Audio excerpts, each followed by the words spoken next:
So in the modern day healthcare sector, how are we seeing the growth of telemedicine in India?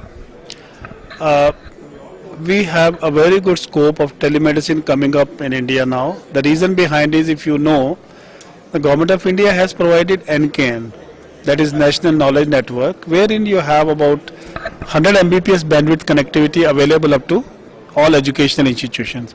If you look at the Ministry of Health perspective, I would turn it to medical colleges and tertiary care and super specialty hospitals, right? Then we already had something known as SWAN, that is statewide area network, which we had 2 Mbps to 10 Mbps, scalable again to 100 Mbps based on demand. Now this was the state area network where you have right from the state level up to block level. Now the third thing which was left behind was from block level to remote village area, where the actual rural population resides. And then Government of India has been kind enough to give us something known as NOFN, that is National Optical Fiber Network, again up to 100 Mbps at bandwidth connectivity at Gram Panchayat level. And the meeting which I had with Secretary Telecom, Department of Telecom, it was clarified that the node is there terminating at Gram Panchayat office. If my primary health center or the center, health facility, whatever, sub-center or primary health center is there nearby, fine. Or else I will be given last mile connectivity via the local service provider, broadband provider, so that it very clearly now indicates to me that from national level up to village, up to my every facility now will be connected. So what kind of benefit can a common man get from telemedicine? What are the different kind of benefits which can be derived from telemedicine? Now, very simply, if I give you an example of water, if I had pipeline up to my residence, if I had a tap to control it, then comes the RO to give me the purified water. Right. And then I have a delivery of it. So infrastructure now is getting in place, right? The various pilot projects of wherever things were available earlier have been tried by ISRO, Department of Space, the IT, Electronic Information Ministry.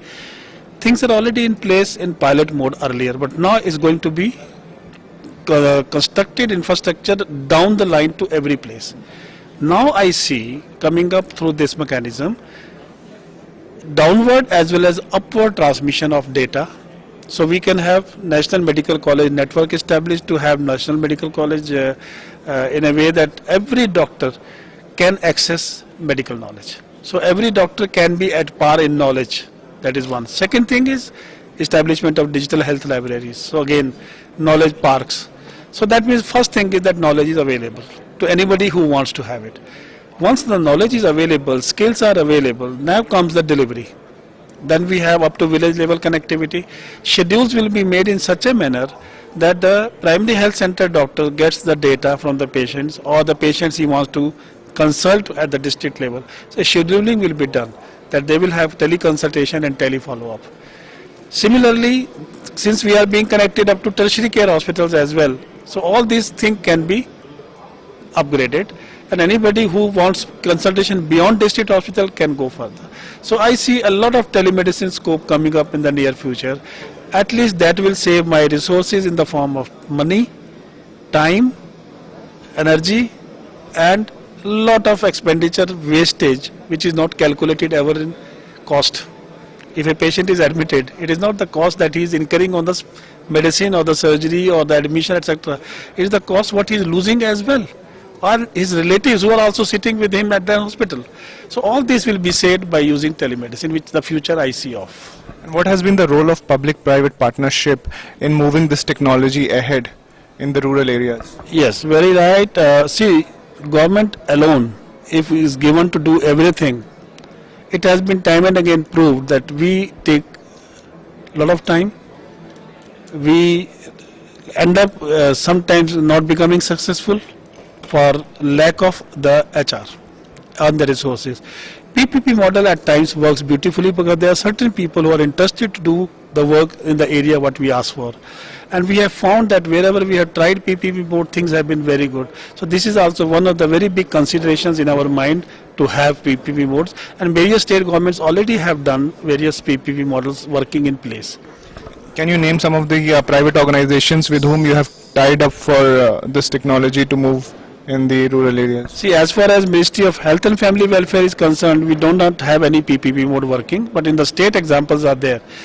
Odisha is a very light example. We have something, organization known as OTTET, O-T-T-E-T. O-T-T-E-T. Now this organization, along with Odisha state government, is connecting institutions up to various primary health centers, various remote centers. Now recently they have been provided a base in freshly prepared, constructed, just newly built AIIMS Bhubaneswar. Now from there the consultants at Bhubaneswar, AIIMS, are giving consultation to remote centers in Odisha. Similarly, this private medical PPP mode is working very good in Ayush in Bihar. It is working very good in Maharashtra, and Gujarat has also taken initiative. Do you think this telemedicine can help in solving some of the critical medical cases, or it's only for the basic medical facility? Now, as I told, telemedicine, we envisage medical college network for tele-education.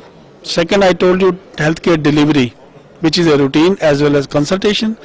But with the GPRS and with the ambulances network, and then telemedicine consultation by the allied health professionals in the van, with the consultants in the hospital where the patient is going, it can save a lot. If you remember, recently there was an article in the newspaper about the patient being saved because the patient had a brain clot and the patient was a doctor.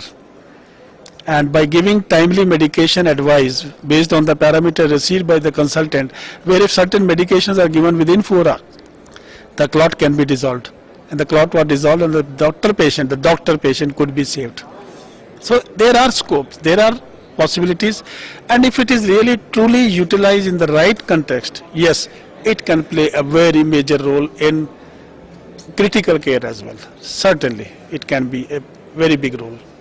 And can we get the international exposure in this field as well? Some international consultancies can be provided. A doctor sitting in a US can provide his advice to the person in rural India. This has been actually happening already at SGPJ Lucknow.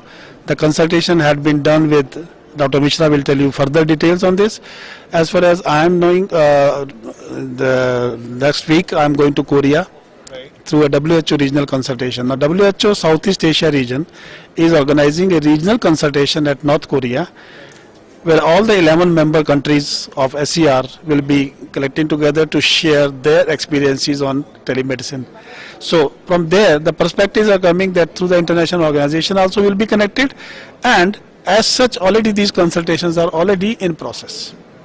And India is providing consultation via Pan-Africa and SAARC network already to various member countries. How has been your overall summit experience so far? Summit experience has been very nice. Today I had an opportunity to listen to Honorable CM of Andhra Pradesh, Honorable IT Minister of Andhra Pradesh, respected Secretary of Department of Electronics and Information Technology in the inaugural session, and I tell you, the kind of words I heard, they really touched my heart, because the kind of work going on in application of e-technology, especially in area of health, and the future vision which is being casted by state governments in Andhra Pradesh, even otherwise during the summit which I came to know, and the vision which we have, like my Joint Secretary who is going to also tell you more about it, the ministry perspective. We see a very, very big thing coming up in the near future by use of modern technology. The citizens of this country are truly going to be benefited like anything. I am very confident about it. I learned a lot in the summit till now.